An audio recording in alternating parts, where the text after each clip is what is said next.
Welcome to another Pint with Seaniebee. I'm sitting in a very swanky London advertising agency with one of the true ad legends. She doesn't like all this kind of pomp and circumstance, but she is a person who has been at the top of the game for well over 3-4 decades. She is a multi-award winner, a person who cares a lot about big things that disturb the industry these days, like gender equality, stereotyping. She spent 33 years at my favourite ad agency, the thing that got me into the business. A company called BBH. They were an absolutely amazing company, still are, but were really, really great in the 80s and 90s. And I'm welcoming Rosie Arnold. Hello. You're now working for BBDO. Yeah. You were employee 11. I was at BBH, that is, not at AMB. Employee 4. And you spent 33 years there. So the reason I said it was so important for me was I was a nipper back then in Dublin, and this was a company that was doing Häagen-Dazs, Levi's, Audi, and every single piece of work was on News at 10, and it wasn't just done for awards, it was done for the brand because it was what the brand needed. And everything, I don't think you pitched creative work at the time. No, we didn't. You know, one of the things I loved about BBH, and it's relevant I suppose today, is because they started because they had real principles about how the business should be. It wasn't about getting rich quick. So they really absolutely believed in the power of advertising to build brands. People criticise advertising a lot, and I always sort of think, well, you know, if you've got a house to sell, you have to advertise it. And, you know, I always end up really believing in the products, and I think BBH actually did take care about the clients they chose, and then cared about building them as a brand. And I think Audi was a great example. Back in the 80s, when they first won the business, everyone was driving BMWs, and the ambition was to sell more Audis than BMWs, which I think they surpassed. Maybe it was only 10 years ago, or maybe it was 8 years ago, but they actually have achieved that ambition. And it wasn't about awards, it was about the right job for the right client. Yeah, so they invented a term called Vorsprung Dirk technique, which I hope a lot of you remember and know, because I think they still use it. It was a progress through technology, but it was a very brave thing of using a German tagline in England, Britain, for a German car. The history. So it was. That was John Hegarty who saw it at the factory. Yeah. And I remember when we were back in Frith Street, everybody saying, "You can't use that, John." And John was like, "No, this is going to be great." Yeah. And everybody thinking that, it's just a big chunk of German technology, and what the hell does that mean? And he was insistent on it, and he was completely right. But it's really borne out by a lot of the work that comes out today from people like Byron Sharp, where you have meaningless distinctiveness. So it's meaningless, but it's very distinctive. It stands out. It's better than we drive. Everything we do is driven by you. Or all these kind of taglines. Exactly. Brilliant. Did I read somewhere that you're actually Scottish? Yeah, I was born in Glasgow. Well, yeah, here we go. For the rest of the podcast, we will be doing it in Scottish accent. We will, just give me that whiskey. No, I'm born in Glasgow. Right. But my dad died just before I was 4. And my mum moved down to Dorset. She was half English, half Scottish, my dad was. Okay. And he'd been in the army, and they'd moved around all over the place and ended up back up in Scotland. And then I think my mum had always wanted to move down south and just get away from the tragedy that was my dad's death. So, I ended up in Dorset, which is a beautiful place to grow up. Pastoral upbringing? Pastoral. Then we moved to Tarrant Keenston, which is just outside Blandford, which is in the middle of nowhere. But in a way, I look back and go, God, it was a bit strange but kind of idyllic childhood, in that my grandmother and great aunt moved in with my mum, so I had this sort of old matriarchy. Right. My brother, poor boy, was sent off to boarding school, which I think wasn't great because he was pretty young then. My mum felt she was doing the right thing for him. So even though he was 8, his dad had just died. She sent him to boarding school in Somerset, and it was quite a while before we moved to Dorset. So I really feel that was not the sensible thing to do, although she did it because she thought that was the right thing, and a boy needs men, and it was the best education, and I think it was pretty tough for him. It was a pretty tough boarding school. And what about your school? What about your early life? God, it feels really weird and indulgent talking about me. I went through a number of different things. So I started at the village school, which was hilarious because it was basically 2 rooms which had I'm children. picturing Vicar of Dibley kind of. Well, it was. But the village school then had kids from the age of 4 to 16 in 2 classrooms. Really? And we just sat round a table. My mum, after the first term, I think, went, "This is really not very good at all." So then sent me to an incredibly good private junior school, whatever you call it, which I loved.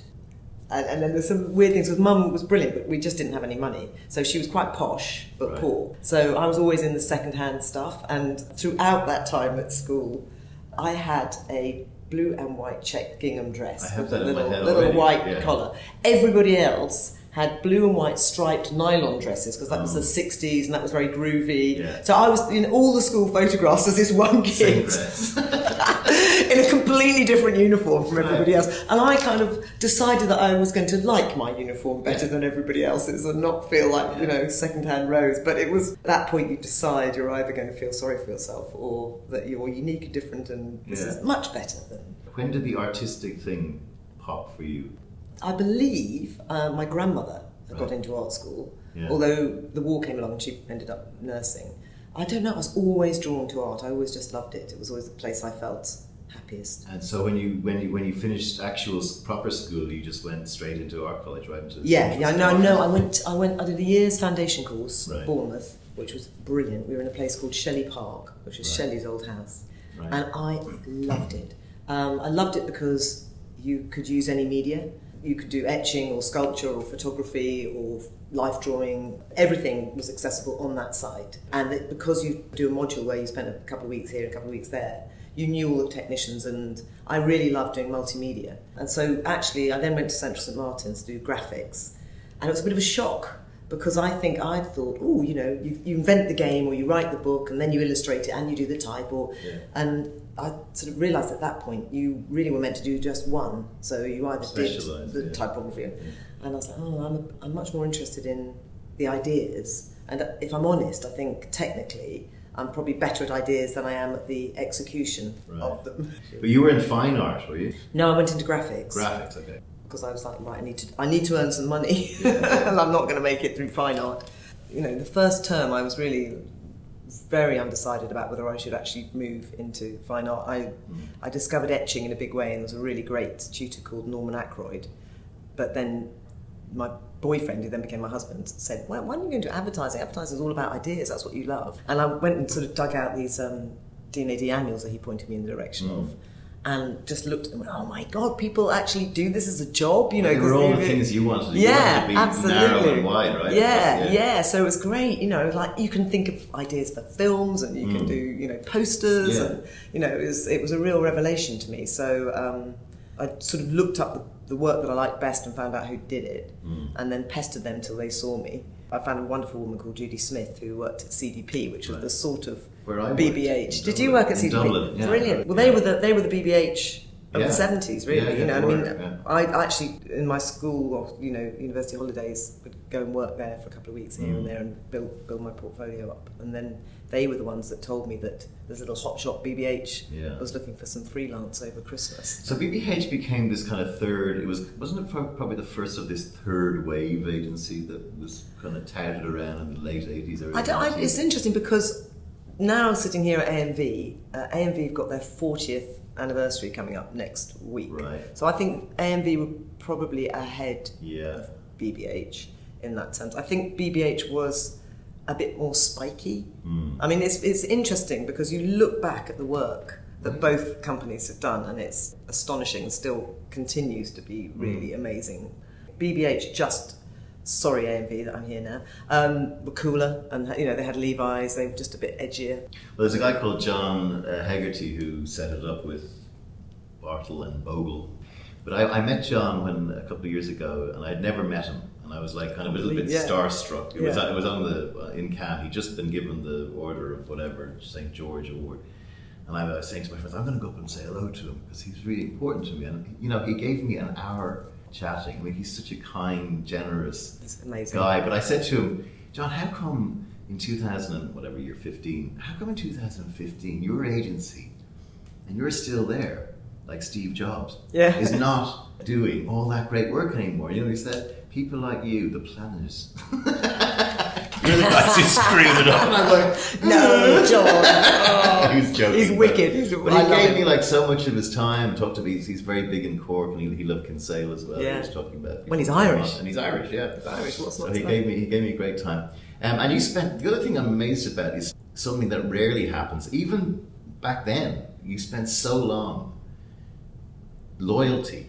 Is that big with you? Yes, I think it is. I also, and this is where I might be inappropriate about gender. I think number of things. BBH, in my view, was the best agency for a creative person to be. I've always been about having a lovely, happy life doing the work I want to do rather than titles and money and position. So I wasn't sort of career ambitious in terms of I didn't want to set my own agency up because I couldn't have bettered BBH. So I felt like if I'd wanted to do my own agency because I had a burning yearning to do something differently, which I didn't have, or that I wasn't getting the opportunity to work on the briefs that I wanted to work on, which I was. And I was surrounded by the most brilliant people who I adored. So there was loyalty, but there was also an element of selfishness in it because I was just doing the thing that was best for me. And I was sort of very sensible to the fact that, you know, every now and then, of course, people come and offer you lots of money and things, and you just go, well, yeah. Did it nearly happen a few times? A couple of times. It nearly happened. The time it nearly most happened, actually, weirdly, was I'd had a back operation and had some time off work. I've got 2 sons, and I realised that I needed to spend more time with my kids because I was the breadwinner, and I just thought, you know what, I'd like to work 4 days a week because and actually that one day off probably will be spent doing chores so I can see and spend time with them at the weekend. At that point, BBH were pretty adamant that no creative works 4 days a week, you just can't work. It was quite a strong work ethos there, but I thought, I'm going to have to go because I really need to have this time. I was off another job. I didn't really want to take it, but I just thought I owed it to myself, and BBH went, oh, okay, we'll try, we'll see how it goes. So you pioneered the 4 days. I did pioneer the 4 days. I did. And not only that, like when I was pregnant, the whole setup then was really tough, which was, I think you got 18 weeks off and 12 weeks at half pay, and then after that was no pay. And it was like 40 quid a week or something ridiculous. Still better than America today. Yeah, but I mean, again, there was another couple of people who were also pregnant on the board with me at the time, and we all did our homework. Our planner, Hilary Woods, well done Hilary, and Barbara Noakes, who had been pregnant, and we looked into what other companies offered, and then put forward a proposal which was 6 months off, 3 months paid, 3 months not paid, and we also pioneered 2 weeks paternity leave. This was all at BBH? All at BBH, right. Back so were you 26 years ago. How was that received? Because I mean, it was still a patriarchal company. Because we were kind of sensible and measured about it, and fair, I think they only let men have 1 week paternity leave. I think they were tough on that. Right. At the time, it was quite a revolutionary thing. Yeah. Now it's atrocious, but Let's go into that. I mean, so the ad business is known for its slap and tickle, Mad Men kind of, which is absolutely true. I mean, I started working. Totally true. I started working in 1987 in Dublin, and I mean, it was nothing else. I was only 19. There was nothing else I knew with that. But you know, when you look at Mad Men, that was 10 years after, or 15, 20 years after Mad Men. But you could still hear, you know, everyone was smoking, and there was a couple of people who had drinks in their room. But you know, to talk to me about it, because I know you're friends with Cindy Gallop, and there's a few women who have been very, very vociferous and loud about pushing the gender equality agenda. Yeah. Where has it got to?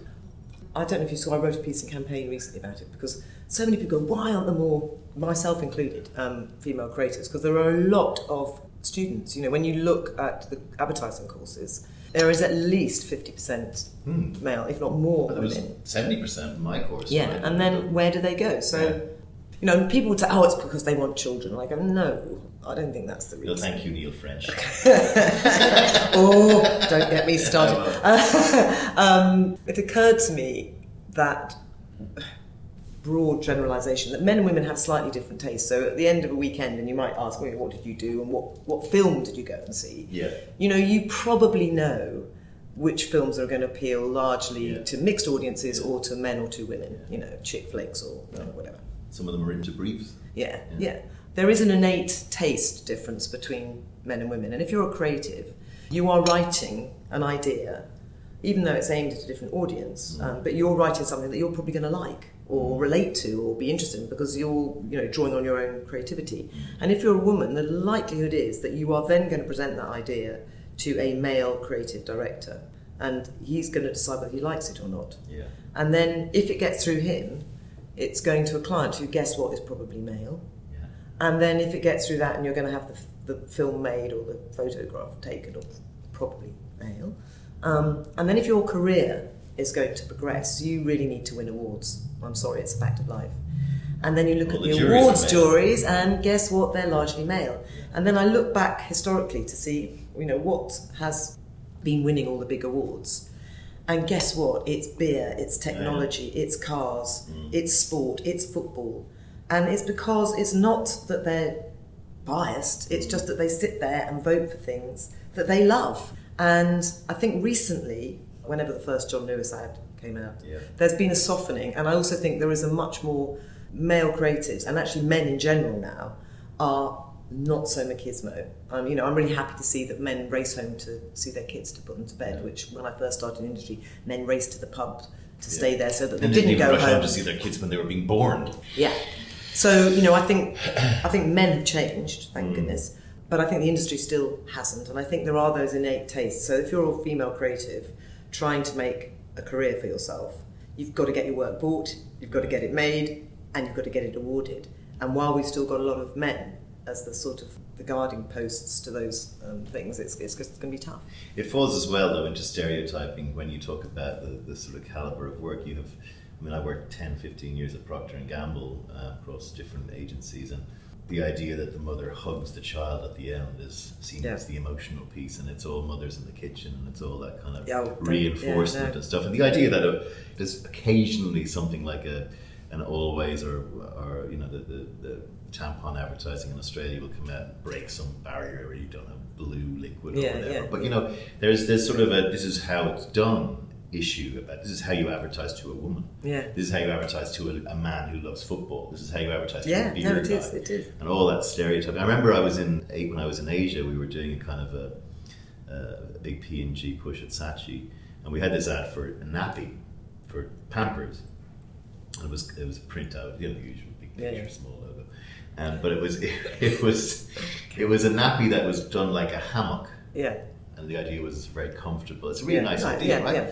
And there was something bugging me about it, and I was working with David Nobay, and I said, "Oh, it's great, it's great." And it was all shot against a sort of grey-black, spotlight kind of weird, cool PlayStation-y. But it was a nappy. Yeah, a nappy, great. And Andy Greenaway came in to work with me in Asia, and he just looked at it and said, "That's all wrong, And I said, "Why?" He said, "The idea is really good, but it needs to be surrounded by bunnies and rabbits and little." It needs to be beautiful and warm, like a baby. You're going to put a baby in that, not like some monster from an alien movie. And it's exactly right. This kind of thing. That's what wins. If it looks cool, if it looks sort of clinical and stuff like that. What about the whole? Just while we're on it, the sort of stereotyping thing. It's another thing that you raise. Yeah, I'm passionate about. Yeah, no, I think I totally understand, because we're working such short time formats that you need people to get what you're talking about immediately. But I think by reinforcing stereotypes, we're doing the world a disservice, And I one of the things I'm passionate about is the opportunity that we all have to make the world a better place. So to make the norms die away, so that anybody's accepted. So I do this thing to myself where, and any team where, particularly when you're looking, you've got an idea through, and then you look at the casting and you go, well, does it have to be a woman putting the food on the table? The other thing gets me is whenever you've got a family driving in the car, it's always the man who's driving. Does it have to be the man who's driving? Could it be the woman who's driving for once? Or do they all have to be white middle class? Do they all have to be straight? Does it have to be a heterosexual couple? Does it have to be a boy kicking the football? Does it have to be a girl playing with the doll? And I think the world has really opened up to that. And I really notice now, as the racial mix as well, which is brilliant. It is been going through a little bit of a tokenistic. Have we got our person of colour? Have we got a disabled person? Which is actually great, because I think you have to do that, and then it just becomes the norm. And I've been in a situation where I've been on the phone. I don't mind calling them out because my career's over. But it was on Gillette, and people in Russia said, "Oh, we don't want any black people in the ads." I had and that. I'm like, what? A year ago. That was 3 years ago, And I'm sort of told that Polish people hate black people, so we can't have any black people in their ads. And it was an American company, and I was like, well, hang on a minute. Do Polish people not go and see blockbuster Hollywood movies? Because, do you know what? I don't believe... They make all the black people white. Yeah. I mean, and you just go, and you're an American company. You need to have a point of view which says, this is coming from us as a company, and this is our beliefs, and You know, this is what we're going to present. Do a Benetton, Exactly. Because, if you keep pandering to that sort of racism, we'll never change the world. So I just think we need to stand up to clients who say, oh no, we can't, they don't even go. My friend Craig Damrauer is an artist, and he just completed like a 5-year thing, which took him forever, but he went through every frame of Citizen Kane, the entire movie, and he took out everything except black people. And his project amazing. Left the soundtrack. So it's all scratchy white, and occasionally a black person comes in and out of the thing. It's called All the Black People in Citizen Kane. And there's only 26 people in it. And I'll give that's do give me the link. I'd love to. I mean, in a way, I hate to say it, but it's sort of more understandable back in whenever that was, 1940s, was it? Yeah. I mean, there was like more, a band, a driver, a guy comes in and gives them tea. A cop. He did that. He launched it around the time that Hollywood had its big. I mean, this year Hollywood is going to be all about you know what. I mean, we're recording this interview just around. Let's call it finally men who are groping and being nasty to women and sexually nasty to them are being called out. One of my friends was saying to me, this is all discussing this trial by social media. And I'm like going, well, if you take, say, Lenny Henry and all these guys who come and front up who are famous for charities, they also have to front up and be the poster children for this thing which is rampant in advertising, it's rampant in factories, and it's rampant everywhere. Where's your head at on all this? It's really interesting because I've got 24-year-old and 26-year-old son, and we have girlfriends and friends, and so we have lots of heated debate about it, because at some point you sort of go, oh God, there was an outcry about somebody putting his hand on a woman's knee in the Graham Norton show. I didn't see it. And there's a sort of point where you go, you cannot compare putting a hand on a knee in a public environment with the whole audience looking to rape. Groping, But what I found really interesting was, at the end of it, we kind of decided, well, maybe you could, because a very interesting girl was saying, the thing is, there's a point where you need to make people question their behaviour. And even if there are a few scapegoats where you feel that is really probably not fair that they've been caught out or caught up or held up or whatever, there's a couple of instances which I can't go into as related to my son, and I felt his friend had been wrongly really accused. Yeah. But, unfortunately, I think there are going to be a few people caught in the crossfire. It is because it's been acceptable for so long, and it's just a way of making people just stop and think about their behaviour. And I hate injustice. I'm a flirtatious person. I might put my hand on somebody's knee and think, oh my God, I don't want that to be... It will have been done with affection, but I can see I'm much more careful. When I became a creative director, I became much more circumspect about how you behave, because however you feel the same as everybody and you feel friendly, you are actually in a position of authority, and you have to be mindful of that. My view is yourself. Yeah. Now, I mean, there's a sort of wave your hands if other people misinterpret it, then you've got to be careful. And I think I worked for 7 years in New York, and as soon as you squeak out a line of it, someone's going to report you to HR. No, and even if your eyes go up and down, and or you use the F word if they want to. There's also, if they want to, they can always say, oh no, it's fine, but then, oh no, I don't like him. I don't like her. Yeah. So, I mean, I sort of feel it's great because there's a lot of pressure on, men and women. I'm sure it happens to boys as well. And I think it's when it's somebody in a position of authority and power, sort of sexually compromising in any way somebody. The thing that is happening now, which I like, possibly through the fact that we have media, we have the internet to disseminate stuff, is that people are not afraid to come forward. Yeah. I mean, we have the Erin Johnson thing in JWT, which I was working there with her at the time, and you hear all the you hear all the kind of insidious rumor that goes on behind why someone like her might be doing something like that, reporting the MD for, I suppose, bullying and inappropriate behaviour. But you have to start with the victim.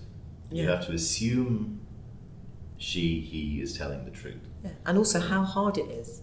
I think that's the thing that I find upsetting when people then start to criticise the victim. That actually to stand up and say, well, it happened to me in this person, that's not an easy thing to do. And it's humiliating. The clothes you were wearing, and what did you lead them on, and exactly. so that all needs to be sort of Yeah. washed away.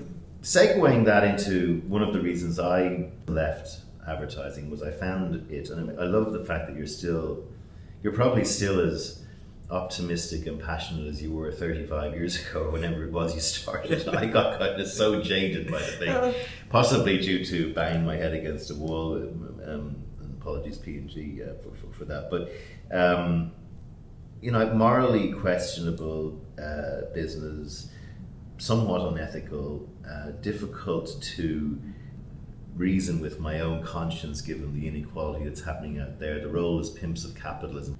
And I've heard you before, I've seen something you've written about the coming bright new dawn that you see for advertising, where it can start doing good. Appease me. Well, I think I probably started the conversation by saying I believe in selling things. I believe in people producing things. I do think that we've got an opportunity to do positive good in the world. I introduced the white pencil with Andy Sandos's idea with Sankey and things when I was president of D&AD, which I feel has highlighted the opportunity for big marketeers to spend their budgets wisely and do good. And sometimes it can be a bit nauseating, and sometimes I look now sometimes I wonder what beast I've let out, because I feel there might be a sort of cynical race to win awards for it rather than to actively do good. So I get a bit fed up when I think, oh, you've just done that 3 times and you've claimed it's this big thing, whereas it's it could be a big thing. So, but I am pleased with that, and I do feel that there is a moral conscience that is being woken up with big businesses, that they have to pay back their footprint in the world in some way. I think Unilever are a brilliant company, actually.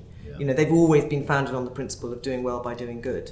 And I worked a lot with them when I was at BBH to put that more into practice, and I think Paul Pullman is an amazing leader. Yeah, and he's also said, I'm not going to be giving you short-term results forecast, because he believes that you have to invest in people for the long haul, which I totally agree with as well. Yeah, but they're doing things like they're recycling their packaging to make roads in Malaysia and things like that. So, these big companies, and I think we can be a force for good in that.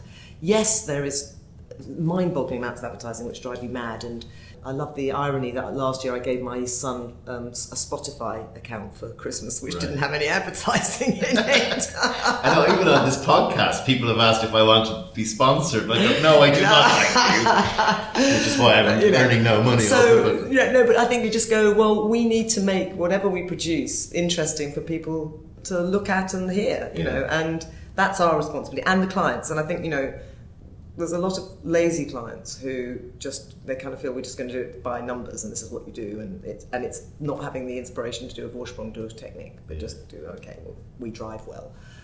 Whatever. But as I said earlier, if I've got a house for sale, how the hell am I going to sell it? And no, I agree with the principle. It'll never go away. Also, things like too many cooks. Too many people with an opinion. Yeah, no, that is killing things by 1,000 cuts. Having 4 people in a room, and all the brain power that could be going elsewhere. Yeah, that could be going to something else. What about the future of the world? I won't keep you much longer. What about the future of the world, though? I mean, do you feel that's just a small question? Well, yeah. But I said I won't keep you too long. The future of the world. 2 hours later. No, I'll just get my crystal ball out. When we have the role and the power that advertising undoubtedly has to affect change. Okay, I mean, I often make the comment with clients of mine. Tell me a brand that's done something very risky and out of the box, and it has blown the brand into oblivion. It rarely happens, right? Brands are very resistant to any advertising, but there's lots of campaigns that have blown the doors off, and the brand has gone through the roof. So advertising can affect massive change. And John Lewis is a great example. Yeah. We're recording this just as their latest Monster Under the Bed is disseminating itself around the world. What's your view on the future of the world? You said you've got 20-something-year-old boys. Millennial sons. God, that word, millennial. Are you optimistic, pessimistic? As you probably have noticed, I'm an optimist. I worry about how we're mucking the planet up with plastics and all that sort of stuff. I think I'm probably an optimist in that I sort of feel the Mother Nature is a big old beast that will either wipe us out before we wipe her out, Yeah. or people are going to be smart enough to go, hang on, we're going to destroy ourselves if we don't do something about it. Despite life throwing a lot of curveballs at me, I am a wild optimist, and I worry. The funny thing is, I probably worry that I've got 2 white middle-class male sons, and I think the world is going to be quite a tough place for them. Yeah. I think, going forward. Difficult because there's an onus on them to. There's an onus on their privilege. And because I think the world has gone, hang on, guys, you have been in a position of privilege for so long. Yeah. Give everybody else a break, and I think that's quite tough. But you know what? I was on the back foot when I first started out, and I've survived. So if they're good people and they work hard, they'll be okay. But I do that. Many years ago, I did make that remark about as a mother of 2 sons, in relationship to the sort of feminist vibe, that I worry about their future, because I think women will get stronger and it will be harder. But the balance has to be redressed, and that's how it has to be. And I'm very proud to have 2 feminist sons. Great. And they have to be with me. The final question, what would you say to the little gingham-dressed girl in Dorset? I would probably say what John Bartle said to me when he left, which was, he said, never lose your enthusiasm. I certainly haven't done that. I remember when he said it to me, I thought, maybe he doesn't think I'm very good, because that's all I've got to offer, enthusiasm. And it wasn't until recently that I was like, okay, now I get it. So, Rosie Arnold, thank you for coming on A Pint with Seaniebee. I love that. I'm kind of going into Wednesday morning a little bit more enthused than I normally am. Great to meet you, and good luck in the future. Thank you. That was great.